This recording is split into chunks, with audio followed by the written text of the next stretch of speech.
Anatomía del calzado deportivo.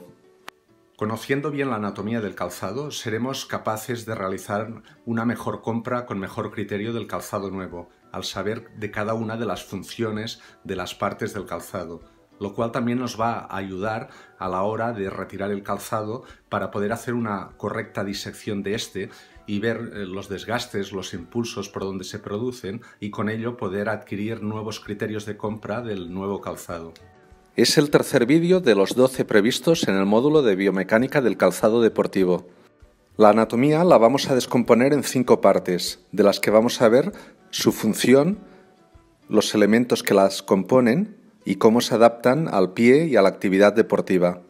Las 5 partes en las que vamos a descomponer la anatomía del calzado son 1. Hormado, 2. Material de corte, 3. Contrafuerte, 4. Mediasuela o entresuela y 5. La suela. Respecto al hormado vamos a ver los tipos respecto a la forma, los tipos que hay respecto a los materiales usados en el hormado y el ajuste del hormado al pie. El hormado es la primera capa de calzado que se monta, es la capa más interna. Se coloca sobre una horma o negativo. En esta imagen se pueden ver 2 hormas de calzado. Y respecto a la forma, los hormados pueden ser rectos o curvos, pero ¿cómo saber si es de un tipo o de otro? Lo más fácil es coger el calzado y ponerlo sobre una hoja de papel para dibujar el contorno o silueta. A continuación marcaremos el punto más anterior y el más posterior de esta silueta, como vemos en la imagen de la izquierda. Seguidamente mediremos la distancia entre el punto más anterior y más posterior. Y a 1/3 de esta distancia, desde el punto anterior, marcaremos un nuevo punto. Y lo mismo haremos desde el más posterior. A 1/3 de la distancia, marcaremos otro punto. Estos puntos estarán situados equidistantes del contorno lateral que pase a esa altura. Finalmente, como se puede ver en la imagen de la derecha, dibujaremos una línea que una los 2 puntos posteriores y se prolongue hacia la parte delantera de la huella del contorno.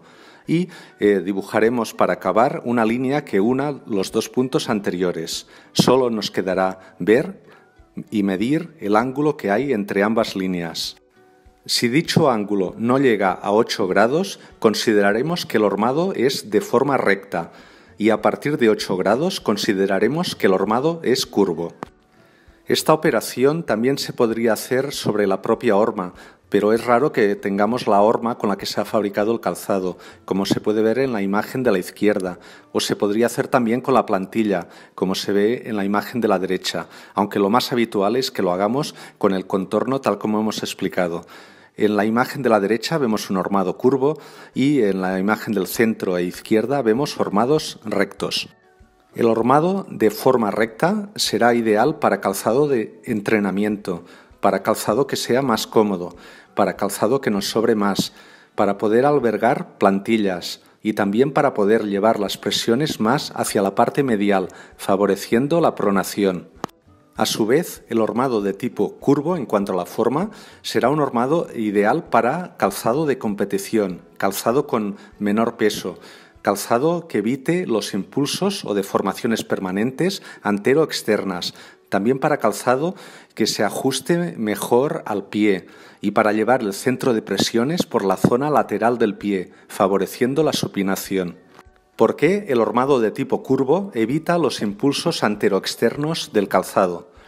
Pues la mayor parte de pies tienen una forma curva. Si el hormado también tiene forma curva, habrá más puntos de contacto y con ello se evitarán estos impulsos, a diferencia de los hormados de tipo recto. En esta imagen se puede ver como en un hormado de tipo recto y al ser el pie de forma curva, se limitan o se concentra el punto de contacto pie-calzado y con ello se favorece que este punto se deforme, favoreciendo por lo tanto los impulsos anteroexternos del calzado. En cuanto a los materiales, los hormados podrán ser convencionales, completos y mixtos, que vamos a ver ahora a continuación. En esta imagen se ven 3 hormados vistos desde abajo. El hormado convencional lleva la parte inferior de un elemento, una plantilla delgada, rígida, que suele ser de cuero o plástico y permite aislar de tacos, de clavos o del propio terreno. En la imagen de la izquierda se ve un hormado convencional, en la del centro un hormado de tipo completo y en la de la derecha un hormado mixto. En un calzado al completo, ya sea nuevo o usado, como en este caso, quitando parcialmente o totalmente, como también en este caso la plantilla, podremos acceder a ver la parte inferior del hormado. Aquí vemos que tiene palmilla, por lo tanto es un hormado de tipo convencional. Y en este otro caso vemos que no hay palmilla, es todo tejido, que puede estar cosido por el centro o por los laterales. Este tipo de hormado se llama tipo calcetín o hormado completo. Los hormados de tipo completo favorecen el tener sensaciones, el notar el terreno por el que se camina y por lo tanto se aconsejan para actividades que así lo requieran o para personas que necesiten tener la propiocepción y sentir el terreno, para personas que han padecido algún tipo de lesión de esguince. Aquí vemos cómo el hormado completo también puede ser el cosido directamente sobre la entresuela o sobre una plantilla interna delgada que puede ser de tipo espumoso, tipo etilvinilacetato, EVA. La mayoría de pies, si se puede ver en la propia huella plantar, tienen forma curva. Si el hormado y por lo tanto el calzado no tiene suficiente curvatura, sucederá lo que se ve en una de estas dos imágenes. Si ajustamos bien el retropié, como en la imagen de la izquierda, equidistante de los laterales, el antepié interno nos choca con el calzado. Y si ajustamos, como en la imagen de la derecha, bien el antepié, es el retropié que nos choca en la parte interna. Muchas veces cuando diseccionamos el calzado ya usado, viejo, que retiramos y ponemos encima el contorno de la huella plantar, vemos como éste desborda las propias dimensiones de la horma. El hormado debiera respetar tanto en tamaño como en forma las propias dimensiones y formas del pie. Aproximadamente un 25% de la población tiene como dedo más largo el segundo. De estos, el que más predomina es el pie griego, que es segundo, después primero, tercero, cuarto y quinto en longitudes de más a menos largos. Y seguido del pie estándar, que es segundo, tercero, primero, cuarto y quinto. Aproximadamente un 50% de la población, es decir, la proporción más dominante, tiene como primer dedo el más largo. De estos, los que predominan son los pies egipcios, primero, segundo, tercero, cuarto y quinto. Y le sigue agalomegalia de primer dedo, que es que el primer dedo sobresale mucho del segundo, tercero, cuarto y quinto. Y finalmente otro 25% se caracteriza porque al menos dos de los dedos tienen igual longitud. El pie cuadrado sería primero, segundo, tercero y cuarto, prácticamente no se diferenciarían en longitud, y igualdad de primer y segundo dedo, que estos son más frecuentes que el pie cuadrado. Juntando ambos darían un 25% aproximadamente de la población. Respecto al hormado, hay que decir que al ir a comprar calzado hay que desenganchar siempre ligeramente como mínimo la plantilla, tanto en la parte posterior como en la parte anterior, para comprobar si el hormado es de tipo completo, es convencional o es mixto. Es imprescindible saberlo antes de comprar el calzado, por lo tanto hay que hacer esta operación. Visto ya el hormado, la segunda parte de la anatomía que habíamos descompuesto del calzado era el material de corte, y al respecto vamos a hablar del material base, de refuerzos, de sistemas de cordaje y de la plantilla. El material de corte es toda la envoltura de calzado que rodea al pie por encima de la entresuela. El material base suele ser nylon, serraje o sintético. Es importante analizarlo en el calzado ya usado que retiramos para saber los puntos frecuentes de roces, de pérdida de material y de rotura. Los refuerzos suelen ser piel o sintético, a veces incluso plástico, y deberían obedecer a lugares en los que se necesite un refuerzo para evitar roturas frecuentes. No debieran obedecer simplemente a criterios de moda. Si hubiera exceso de refuerzos, lo que conferirían es una falta de flexibilidad al calzado y sería un calzado que rozaría más, que sería más incómodo. Quitando los refuerzos del material base en el calzado ya usado que retiramos, podemos observar los lugares que ocupaban y analizar si eran excesivos o eran suficientes. Hemos dicho que íbamos a incluir dentro del material de corte a lo que es los sistemas de cordaje. Los sistemas de cordaje deben ser usados correctamente y cuando ofrezcan la posibilidad de una adaptación a pies más altos, bajos, anchos o estrechos, deberán usarse con tal fin. Así, los sistemas en doble hilera deberemos pasar los cordones por los agujeros más externos de manera que una vez pasados conformen un dibujo de una U y de esta manera nos adaptaremos a pies que son de tipo estrecho o pies que son de tipo bajo. Cuando el pie sea alto o demasiado ancho para el calzado, para la forma y tamaño del calzado, deberíamos pasar en los sistemas de doble hilera simplemente por los agujeros internos, también buscando que dibujen una vez pasados una forma de una U. Y si el pie es normal para el tamaño y forma del calzado, pues pasaríamos por todos los agujeros en este sistema de cordaje. Por otro lado, también deberíamos usar, si tuviera el calzado, disponibilidad de un sistema de ajuste de antepié o de ajuste de cierre de retropié, como en este caso. Este sistema juega con los dos últimos agujeros en horizontal, pasando por el primero o el segundo de los horizontales, formando un puente y llevando el cordón al lado contrario, y posteriormente tirando de un cordón y otro hasta cerrar el sistema de ajuste del retropié.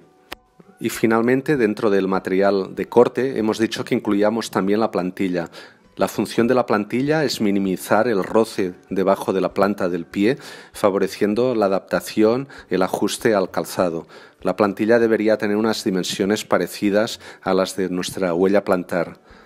El contrafuerte es un elemento rígido que puede ser de cuero endurecido, cartón endurecido, plástico, incluso gomas u otros materiales, cuya función es evitar los impulsos o deformaciones permanentes del calzado y también mantener el pie, sobre todo el retropié, dentro de la cazoleta, evitando los movimientos laterales y la pronación y supinación excesivas.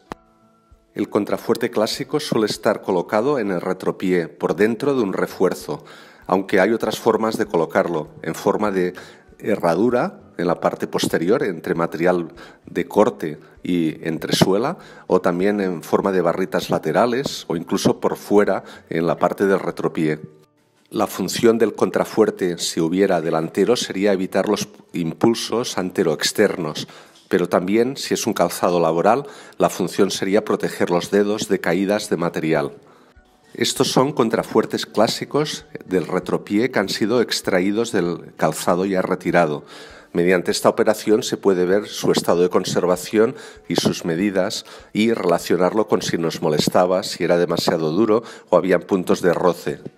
Ahora pasamos al cuarto de los 5 elementos en que habíamos dividido la anatomía del calzado, que es la entresuela o mediasuela. Las funciones básicas de la entresuela son, en primer lugar, amortiguar las fuerzas de reacción, fuerzas de impacto del suelo, y en segundo lugar, permitir la suficiente flexibilidad del calzado. De las entresuelas hablaremos del material base, de los elementos de amortiguación y del drop. Los materiales base de la entresuela van a ser materiales espumados como el etilvinilacetato o EVA, los poliuretanos o PU, también puede ser el caucho o goma o el termoplástico. En un vídeo posterior enseñaremos a diferenciar los materiales básicos de la entresuela y suela. En cuanto a los sistemas de amortiguación, suelen ser materiales viscoelásticos o incluso también aire a presión, que están metidos dentro de una determinada estructura en zonas diferentes de la entresuela, habitualmente en el retropié de la entresuela. El drop es la diferencia de alturas en la entresuela entre retropié y antepié.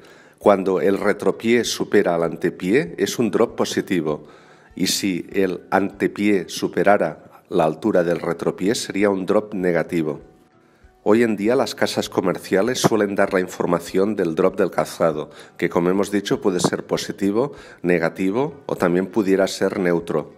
Para determinadas actividades deportivas se ha sugerido que un drop negativo pudiera ser beneficioso. Y finalmente llegamos a la quinta y última parte en que hemos descompuesto la anatomía del calzado, que es la suela. La función de la suela es adherirse al terreno, optimizando las fuerzas de fricción con él y adaptarse también a ese terreno. La suela es la parte más inferior del calzado que entra directamente en contacto con el suelo. Vamos a hablar de los materiales y las formas y dibujos de relieves y tacos. Según el tipo de actividad y el suelo en el que se vaya a desarrollar esta actividad, necesitaremos un tipo u otro de suela. El material básico por excelencia de las suelas es el caucho, aunque también pueden ser de otros materiales como poliuretanos, etilvinilacetatos, termoplásticos o PVC.